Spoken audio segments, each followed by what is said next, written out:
משם והלאה, מי שירצה לעשות יותר, יש לנו עמדה, נקלוט אנשים, יש לנו הפעלות, יש מה לעשות. הדבר הכי חשוב זה להבין מה באמת קורה. לכן אני מתכוון להזמין את יהודה, שנבוא לשמוע את דבריו. תודה רבה לכם שבאתם.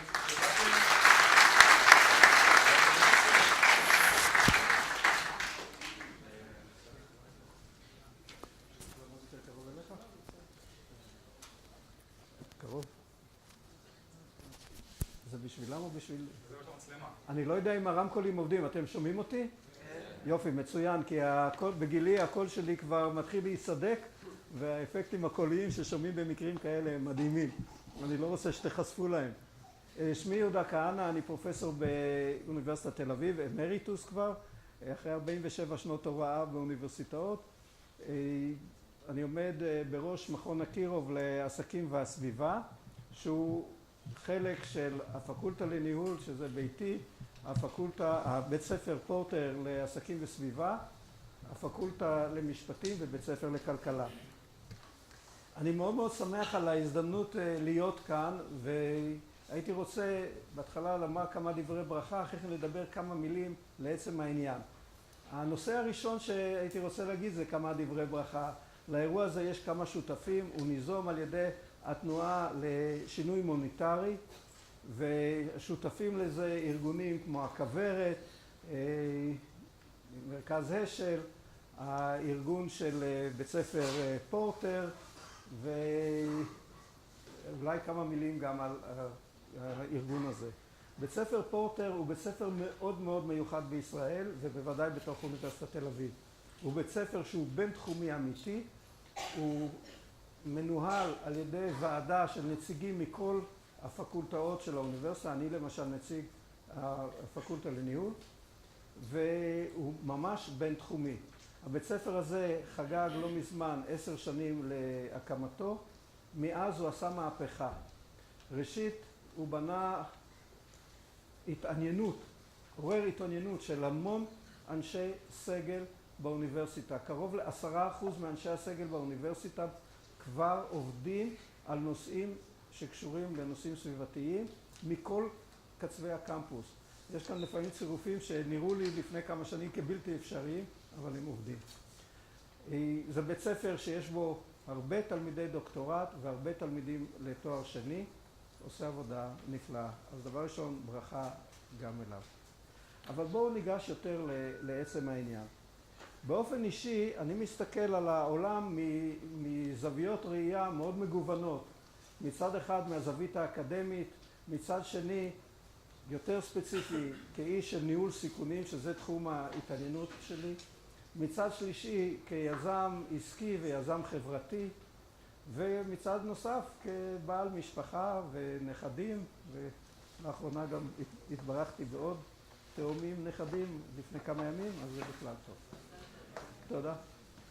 אני מאוד שמח להיות כאן.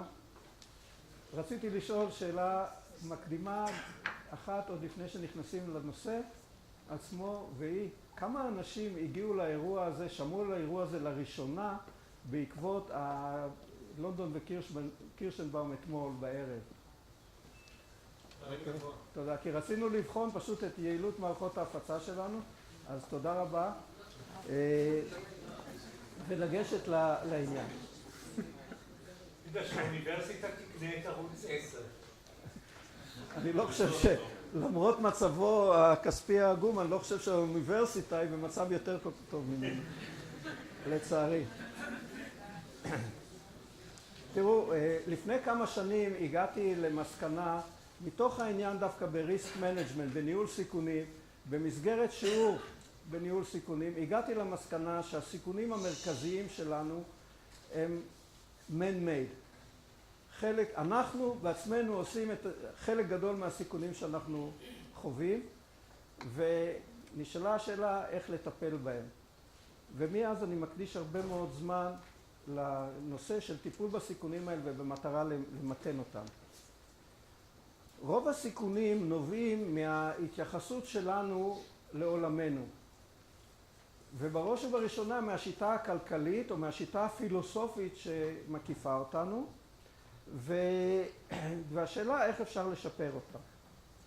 המערכת ששולטת היום ברוב העולם היא מערכת של הכלכלה הקפיטליסטית. זו מערכת שנוסדה בראש ובראשונה כתוצאה של המהפכה התעשייתית. וכזכור לכם, המהפכה התעשייתית התחילה לפני כ-200 שנה בארצות המערב, ועוברת בעשרות השנים האחרונות על פני רוב ארצות העולם. ובינתיים רוב העולם כבר התקדם, או חלק גדול מהעולם כבר התקדם לכלכלה בתר תעשייתית, פוסט-אינדסטריאל, והכללים שמשרתים את הכלכלה התעשייתית הם כבר לא בהכרח רלוונטיים. ולכן המסקנה הראשונה היא שמה שהיה זה לא מה שיהיה. וצריך להכיר בזה, וזה מחייב שינוי. עד כדי כך השינוי יכול להיות גדול, שאולי אנחנו צריכים ממש לאתחל את המערכת, to reboot the system מחדש. ובין הריבוטינג הזה, זה יכול להיות ריבוטינג בהרבה תחומים. זה יכול להיות ריבוט כלכלי, זה יכול להיות ריבוט חברתי, זה יכול להיות התחול של הסביבה, זה יכול להיות התחול מוניטרי, ובעברית אני וחבריי קוראים לזה היום כסח. כן, כבר אמרנו את המושג הזה פעם וצריך להטמיע אותו. כסח זה לא הכוונה לשבור את כל הכלים, אלא הכוונה היא לחסות את ראשי התיבות של כלכלה, אנושיות, סביבה וחברה. וצריך לחסות את כל התחומים האלה. והדבר הראשון שצריך לעשות זה לבחון באיזה מידה הכללים שמשרתים אותנו, באיזה מידה הנחות היסוד שלנו משרתות אותנו והן רלוונטיות היום, ובאיזה מידה צריך לשנות אותן. כי אם אנחנו נתבסס על הנחות יסוד מוטעות, אז אנחנו, על הנחות עבודה מוטעות, אז אנחנו ניצור הנחות עבודה באלף, ויהיו לנו הרבה בעיות. ולכן צריך להתחיל מכאן. אחד מהשינויים הגדולים שצריך לעשות זה שינוי בפונקציית המטרה, במטרה שאליה אנחנו שואפים. הכלכלה הקפיטליסטית מתבססת על הרעיון שכל אחד מאיתנו עובד, כל אחד מהשחקנים הכלכליים עובד או עובדת על מנת להביא למקסימום את העושר בעין שלו, העושר הכלכלי, המטריאלי שלו.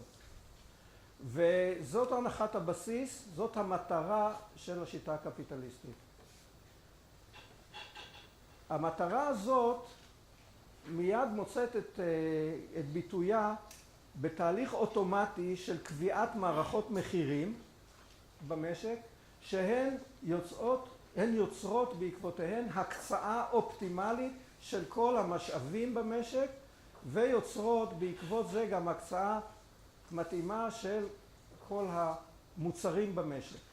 זה הרעיון הבסיסי של המערכת. בנעוריי הייתי כלה מצטיין. הייתי גם בנבחרת ישראל. ושם למדתי שלאן שאתה מכוון, לשם תפגע. והעיקרון הזה עובד בדיוק בכלכלה שלנו. אם אנחנו מכוונים להשאה, למקסימיזציה של העושר שלנו, אנחנו נגיע לשם. ובאמת הכלכלה מגיעה לשם באמצעות אותו מנגנון שמכונה בפי הכלכלנים היד הנעלמה, the invisible hand.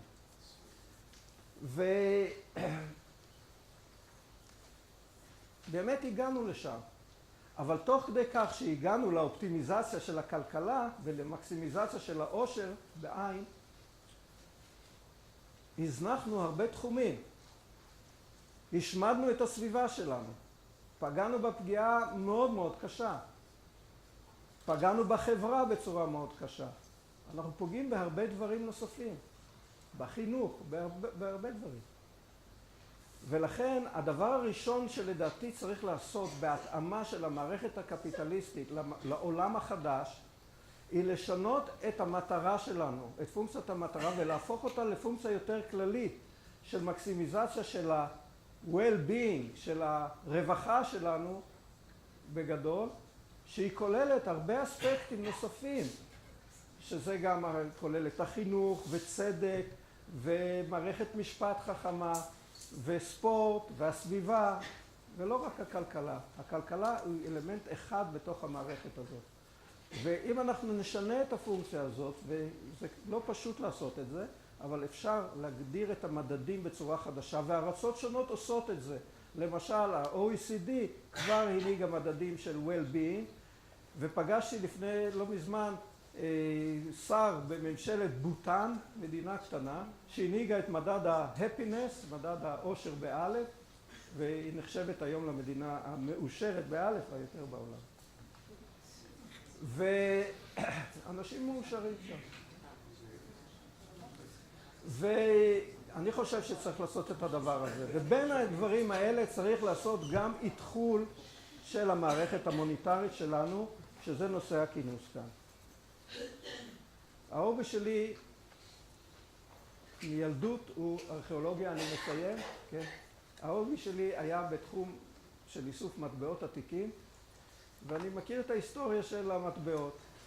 אז התחילו עם מטבעות שהיו במושגים, מתכות יקרות או חומרים אחרים, וכאן גם המושג כסף, שזה גם מתכת וגם כסף, או משקל של חומרים עתיקים, מכאן המושג שקל, בלשון משקל, ולאט לאט עברו לכסף מסוג אחר, לכסף של נייר. למשל, גם בישראל יש עכשיו תערוכה במוזיאון הארץ, שנפתחת בעוד כמה ימים, על הבנק של ולרו, הבנק הראשון בארץ ישראל, שבין היתר הדפיס גם שטרות קטנים של כסף, והתחיל להפיץ אותם. מערכת הכסף הייתה תמיד בידי השליטים, תמיד בידי השליטים. אבל במשך הזמן, עם התפתחות המערכת הבנקאית, היא עברה למוסדות אחרים. המשטר של הצמדה של המטבע למתכת, המשטר הזה התמוטט דווקא בדיוק קרוב מאוד ליום לידתי, בברטון וודס, במלון הידוע שם, וכשנחתמה האמנה שניתקה את הקשר מבסיס הזהב, או הפכה אותו לקשר חלקי, ומאז כולם נצמדו לדולר האמריקאי, שהוא כן היה צמוד למטבע, לזהב. ובשנת 71, ביום הולדתי ה-27, נשיא ארצות הברית ניקסון ביטל גם את הקשר הזה, ומאז המערכת הבנקאית השתנתה באופן שתשמעו על זה בהמשך הדברים. המערכת הבנקאית שינתה את פניה, ובמקום להיות מתווך פיננסי שמגשר בין האנשים, היא נהפכה למערכת שיוצרת ומשמידה כסף במושגים שאתם תכף תשמעו עליהם. המטרה של יום העיון הזה, של ערב העיון הזה, היא בפעם הראשונה להפגיש את החבר'ה בישראל, את הציבור בישראל, למה שנדרש במערכת המוניטרית. השינויים שיכולים להיות כאן הם בשני כיוונים גדולים. אחד, הוא שינוי של כלל המערכת, שמחייב שינוי מאוד מאוד גדול, ונעשה, ושוב מבלי להיכנס לפרטים, נעשה מחקר כלכלי מאוד מאוד חשוב בימים האחרונים שמצא את ביטויו בשיקגו, מחקר שמראה שניתן לשנות את המערכת הכלכלית האמריקאית בצורה די מהירה, מן הקצה אל הקצה, מבלי שכמעט משלמים שום מחיר, ורק משפרים כל מיני מדדים כלכליים. משהו פשוט מדהים. זאת אומרת, ניתן לעשות מהפכה ענקית, זה מחייב שינויים מאוד גדולים. במקביל, ניתן לעשות את המהפכות בדרכים הרבה יותר קטנות ויותר מתונות, וזה להתחיל במשטר המקומי. כלומר, במקביל למערכת של הכסף הלאומי, ליצור מערכות מקומיות של כסף. על זה דיברנו כבר בפגישה של סביבה 2050, דרך האורח מאוד חשוב שהיה לנו באביב, פרופסור ליטר מבלגיה, שהוא איש מאוד מאוד ידוע. אני חושב שהיום נשמע על שני הכיוונים האלה. ההרצאה של בן תדבר בעיקר על הצד של כלל המערכת הבנקאית. אני חושב שזאת הרצאה מאוד מאוד חשובה. ותראה שיש אפשרות לעשות דברים. אפשר לעשות וכדאי לעשות. וקדימה, שיהיה לנו יום מעניין ונשמע לה דברים. תודה רבה.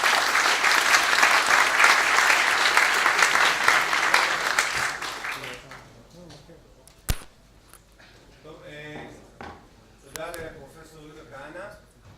אני מבקש מכל מי שיושבים בצד לקח שנייה אחת, תמצאו לכם פה מקום, יש מלא מקומות פנויים. בואו, כנסו רגע, תשבו בנוח, חבל שתשבו ככה על הרצפה. מי שיש לה במקום פנוי, שיזמין לבוא לשבת לידו מישהו שיושב על הרצפה. יש פה למטה, קדימה, להגיע. בואו.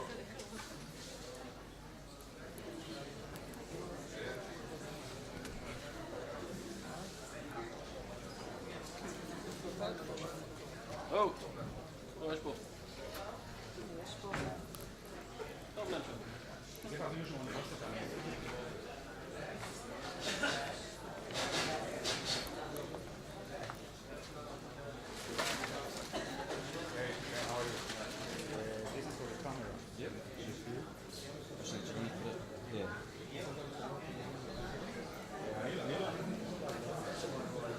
כן.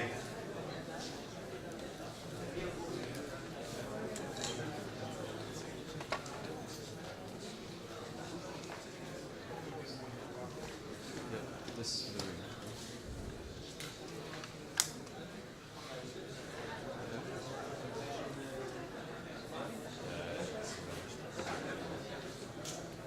אוקיי, מי שתפס מקום תפס. אנחנו ממשיכים עכשיו להרצאה של מר בן דייסון. אני אומר לכם, הרצאה מעניינת, ראיתי אותה כבר פעמיים בשבוע האחרון. פשוט הרצאה מעולה. להקשיב לכל דבר, אם יש לכם שאלות, תרשמו. יהיה זמן לשאלות, גם אחרי ההרצאה וגם לקראת סוף הערב בדיון. מאוד מאוד חשוב, מאוד אינפורמטיבי. שימו לב, בן דייסון, thank you for coming.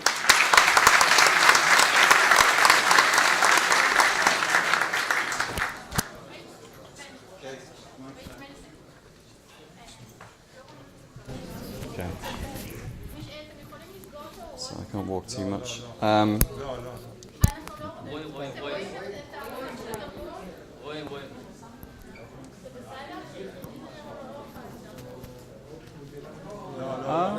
תצידו. ההפך.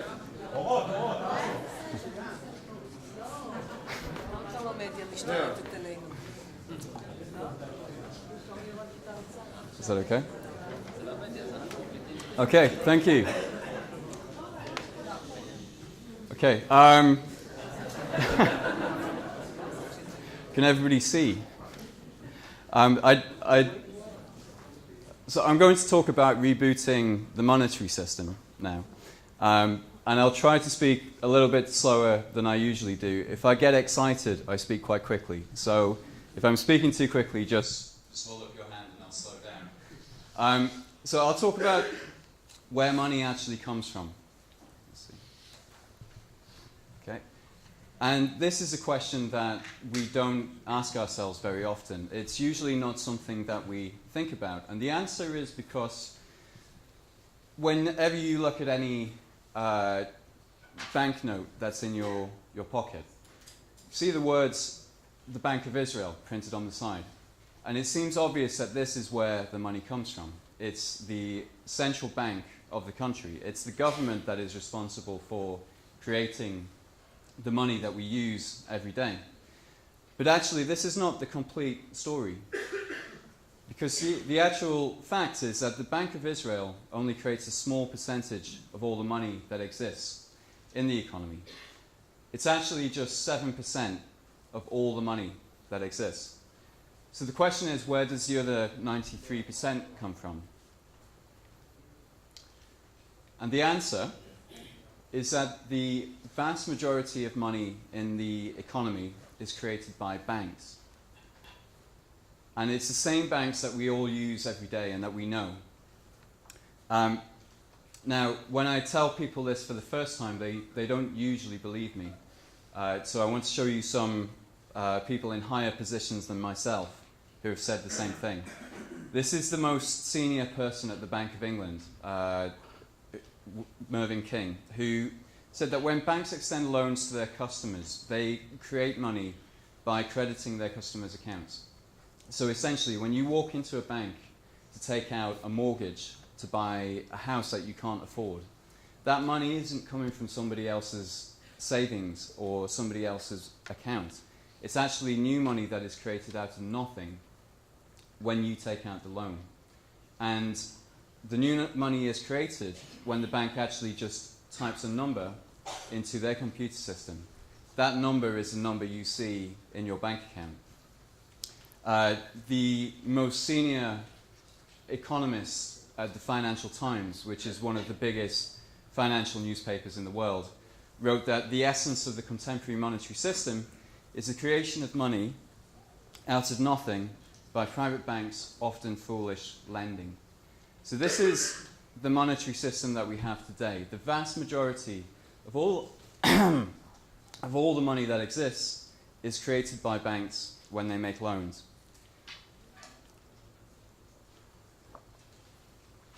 And now just 7% of all the money that exists is created by the Bank of Israel, by the government, and the other 93% is created electronically by banks. So, when we discovered this, we realized that not many economists really understood how this system worked. They were still using textbooks that were out of date 30 years ago. So we did a lot of research to find out how the system works today. The banking system has changed a lot over the last 20 or 30 years. And we wrote this book called Where Does Money Come From? And sent it to the Bank of England. And that one of the economists there wrote back and said, actually, this is very good. This explains how it really works, and the way that it is taught in universities is quite misleading. And since then, we found out that the Bank of England is actually telling their new employees to read the book that we wrote about how the banking system works. So we know that banks create almost all of the money in the economy. How much have they actually created? Well, let me show you. This, okay, it's not particularly clear. This green line down here is the total amount of cash in the economy. This red line, which is going up and up, is the amount of money created by the banks. So in 1983, you had a total of 10 billion shekels for the entire Israeli economy. And now, just about 20 years later, we have a total of, 30 years later, we have a total of 660 billion shekels. So you can see that if you give banks the power to create money, they will create as much as they possibly can do. Because the more they create, the more they can lend, and the more they receive in interest. So, who decides how this newly created money will be used? Well, a lot of people think that you have banks who are involved in the community, who know about the local businesses and the local people, and they know who to lend to because they know who is trustworthy and which businesses are good. But that's a fairy tale. That's a story from 50 years ago. Banking doesn't work like that anymore. What happens is the people at the very top of the bank, in the board level, make decisions about whether the bank will invest in property, or whether it will invest in speculation in financial markets, or whether it will invest in real businesses and the kind of businesses that create jobs. And this is a huge concentration of power. And I just want to give you an example from the UK of how much power these banks have when they can create money. The 5 largest banks in the UK have about 85% of the market. They have about 78 board members between them.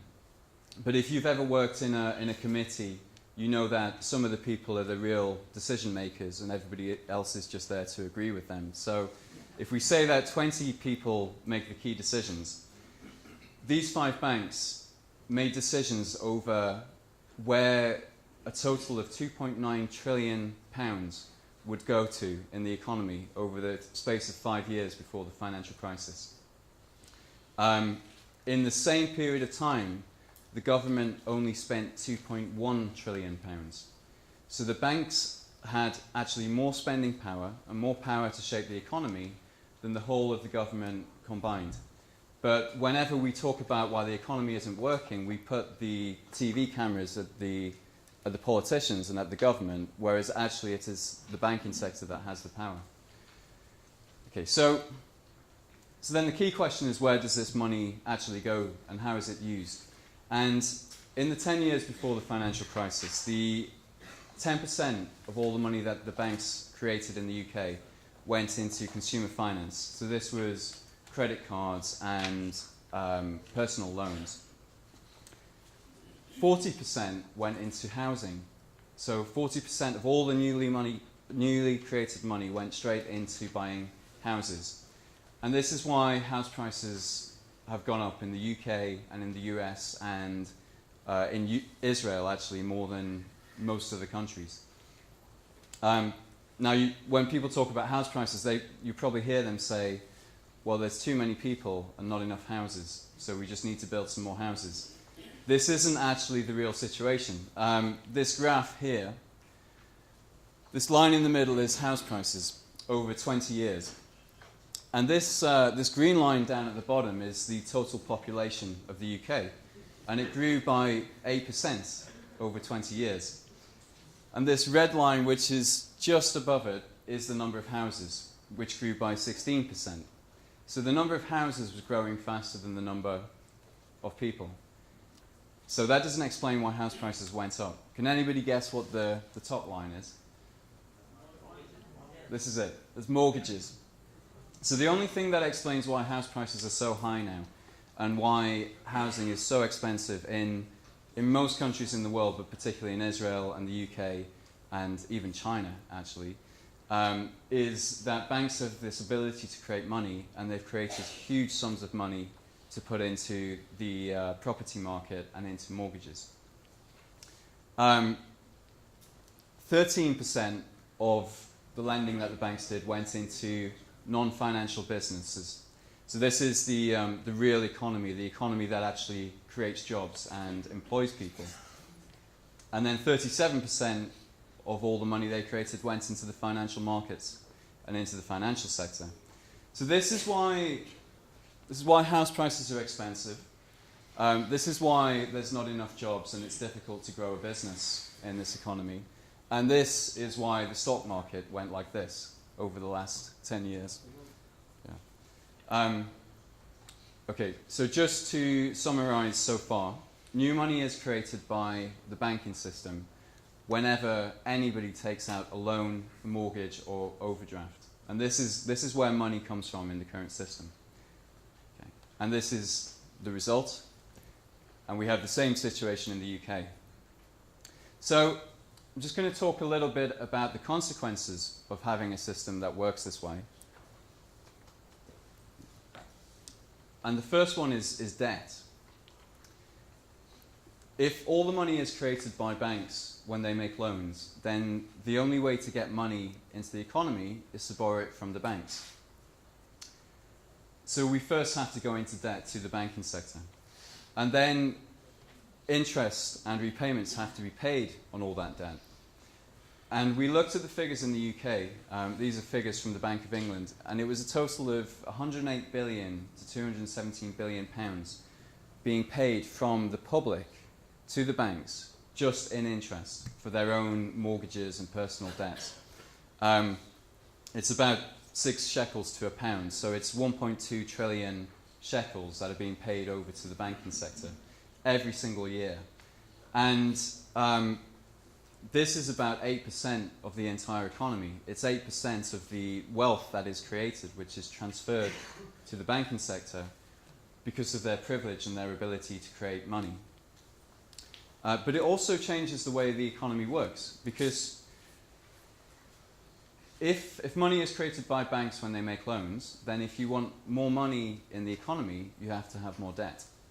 But then if we say, well, okay, so household debt in Israel has risen by 248% in just 13 years, in the last 13 years. So if we say actually debt is too high now and we want to reduce the debt, then the reverse process has to happen. If new money is created when people borrow, then when they repay debt, that money disappears from the system. So if we want less debt in the economy, then we have to have less money. And what we actually need is we need less debt and we need more money in the economy. But that isn't possible in the current system. Okay. It has huge implications for the environment, and I don't really have time to talk about them in too much detail, but the first one is that we don't have any control over how banks invest. When you give your money to the bank, they don't explain where that money will be used or what they will be investing in. So you can have environmentalists who are campaigning for the environment and trying to live sustainably, but actually their bank is investing in the very things that will destroy the environment at the same time.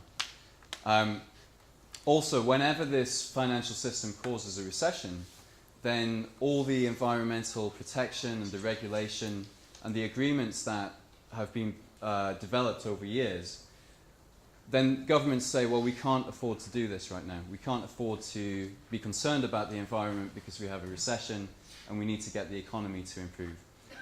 So when you have these recessions, a lot of that environmental protection just is thrown away. Okay, I'm going to have to skip that. It's also really bad for businesses because what happens in the current economy is that people start spending on credit cards and on personal loans. So they take out loans and then spend this money in the economy. But eventually people get the bill, and they get the credit card bill and they think, I've spent too much money, so now I need to stop. So they stop spending. And then for a period of time afterwards, they're not spending. They're trying to save money. Now, what happens for businesses is that at this point, they don't know that all this money is on credit cards and that the money will run out. They just think the economy is improving, there's more money coming in to our shop or to our business. So they decide they can expand, they can hire more staff, they could even borrow to open new branches and new stores. But then when this eventually happens and people stop spending, which is inevitable, it has to happen, then they end up making people redundant. So people lose their jobs, and then unemployment goes up, and you have this feast and famine recession, or a manic depressive economy, essentially. Now, we've been saying this since 2010, that the financial crisis was caused by allowing banks to create money, and it didn't seem that many people were listening to us. And then just about 4 weeks ago, the most senior person responsible for supervising banks in the UK came out and said that the financial crisis of 2007 to 2008 occurred because we failed to constrain the private financial system's creation of private credit and money. Essentially, that the crisis happened because we didn't stop banks from creating money. Okay, so I'm just going to talk for a few minutes about what we can do about this. The first thing is that we need to remove the ability of banks to create money. Because, firstly, they will always create too much. And they will always create too much because the more money they create, the more profit they make. They'll create it for the wrong things. So they'll put it into property and financial market speculation, and they won't put it into businesses and the real economy. And this eventually causes a financial crisis. We all know the history of the last few years. Okay. Then you need to return this power to create money to the state. And I'm not suggesting that we give the power to create money to politicians, because they have the same incentives to abuse that power as any banks do. So that would be a bad idea. What we need to do is return it to some transparent and accountable body where we can see exactly what is happening with the power to create money, how that money is being created and how it's being used.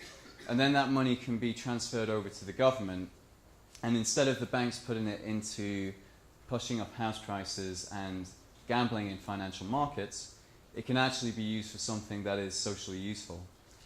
Now, when we present this idea, people usually think we're radical or crazy. But just a few weeks ago, the International Monetary Fund, which I think is the ICF here, the International Monetary Fund published a paper saying that this would actually work.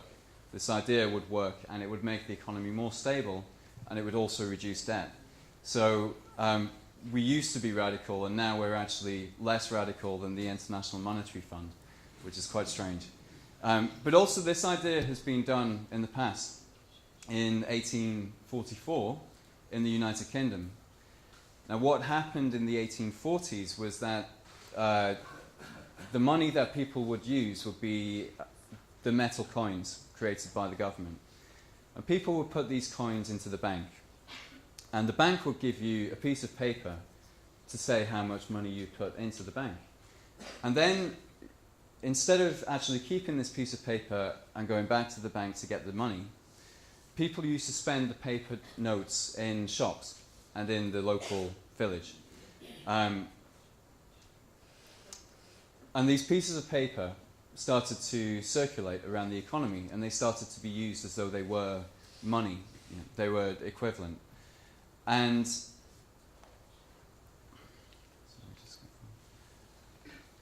so when these pieces of paper became used as money, the banks then realized that if they just wrote more money on more pieces of paper, then people would accept it.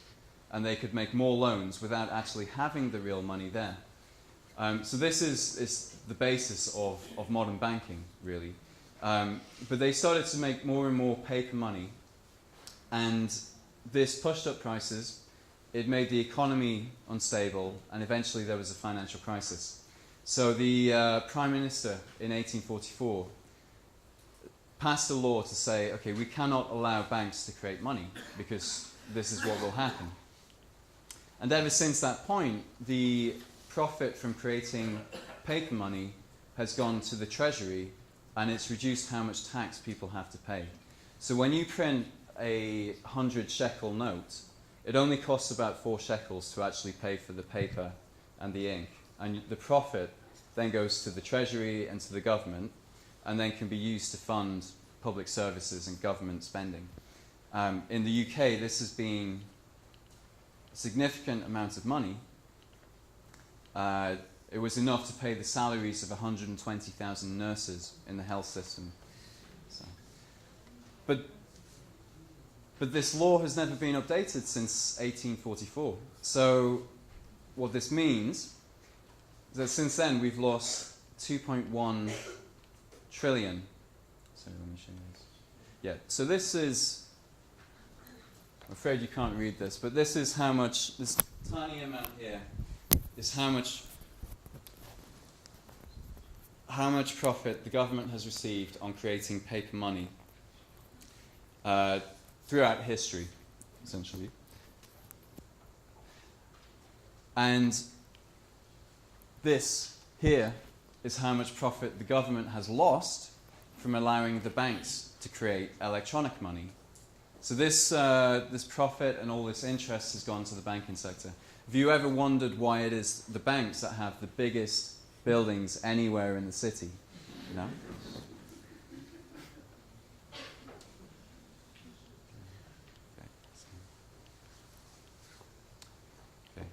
Okay, so the final thing is, once you have taken the power to create money away from banks, returned it to the state, then you can use that money in the public interest.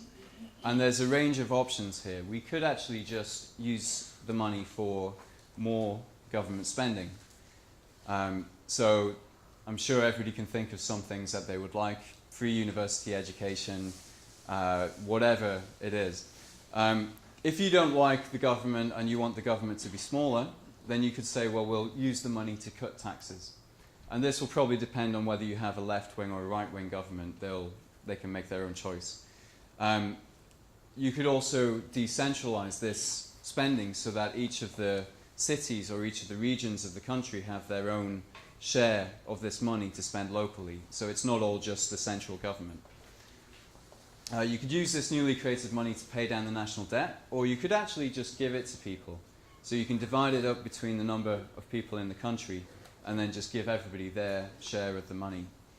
Now, the reason why this is so important is because it's only by taking this power to create money away from the banks, returning it to the state, and then creating it, instead of creating it and lending it, so that all the money that exists is based on debt. We want the government to have it created and then spent into the economy. So this money comes into the economy without debt, and then that money can be used to pay down the existing debt. And unless we change from the current system, then there is no way to reduce personal or government debt. It's only if we change the system that you can start reducing debt and dealing with other issues like high house prices. Okay. So I will stop there and possibly take some questions.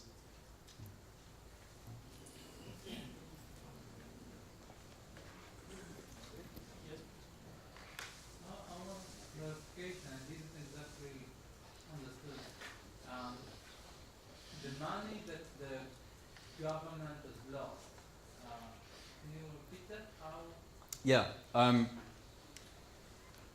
The banks created this money electronically, and they used it to buy, they used it to make loans. And what they got in exchange for the money they created was a contract from people who bought houses saying, I will repay all this money over the next 25 years, plus the interest on top. So they got something that was worth a lot of money. If, instead of allowing the banks to create money in this way, the government created money, then the government can have the first opportunity to spend it. And when it spends it into the economy, if it creates 1 billion shekels and spends that, then it means it doesn't need to tax 1 billion shekels. So this is essentially the money, the proceeds that have gone to the banking sector is balanced by extra taxes that we have had to pay over the last 40 or 50 years. Go ahead. Could you talk a little bit about the relation between the interest that's being generated when you generate the money and how you repay that interest? Because from what I've been exposed, it seems as if when you create money, it doesn't matter who creates it. If it has interest added to it, if you have to return, that's the only way you can create money.